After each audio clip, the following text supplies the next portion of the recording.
winter weather message.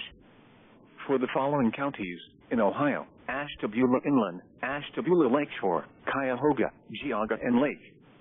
Winter storm watch in effect from Wednesday morning through Sunday morning. What? Heavy lake effect snow possible. Total snow accumulations of at least 6 inches possible in the heaviest and most persistent snow. Where? Ashtabula Inland, Ashtabula Lakeshore, Cuyahoga, Geauga, and Lake counties. When? From Wednesday morning through Sunday morning. Impacts: travel could be very difficult. The hazardous conditions could impact the Wednesday morning and evening commutes.